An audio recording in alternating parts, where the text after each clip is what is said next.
বলো তো আয়না, এই জগতের সেরা সুন্দরী কে? আপনার সতীন অম্বিকা। বড় রানী অম্বিকা, তুই আজ থেকে ঘরের সব কাজ করবি। ছোট রানী যাতো না, বাড়িতে তো কাজের লোক আছে।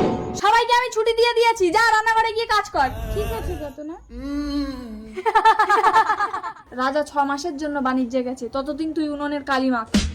আপনাকে কোনো কাজ করতে হবে না বড় রানী, আপনার রূপ নষ্ট হয়ে যাবে, আপনার সব কাজ আমি করে দেবো। দাসী তুমি যাওনি? ছোট রানী যদি জানতে পারে তোমার গর্দান দিয়ে দেবে। ছোট রানী জানবে আপনিই সব করেন।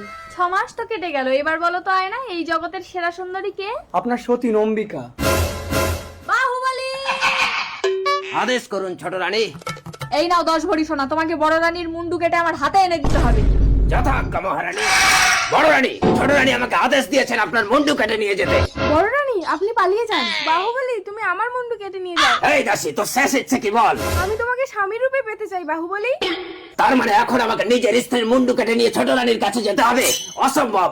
আমি একটা গাছের ডাব লাল কাপড়ে মুড়ে ছোট রানীর কাছে নিয়ে যাব দাসী। এই নিন ছোট রানী মা, বড় রানীর মুন্ডু কেটে এনেছি। যাও গিয়ে বাগানে পুঁতে দিয়ে আসো। যথাজ্ঞা। এবার বলো তো আয়না, এই জগতের সেরা সুন্দরী কে? আপনার সতীন অম্বিকা।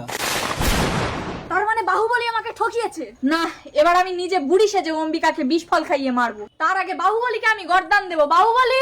বলুন ছোট রানী মা।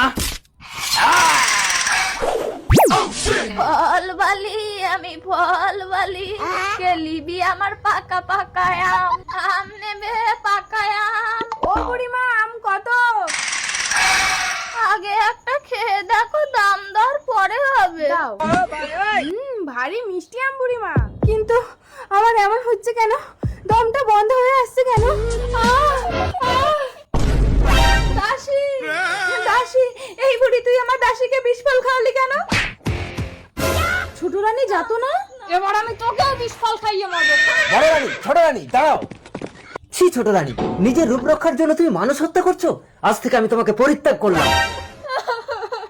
এসো অম্বিকা। যাতো না, আমি এ জীবন রাখবো না, নদীতে ঝাঁপ দিয়ে মরবো।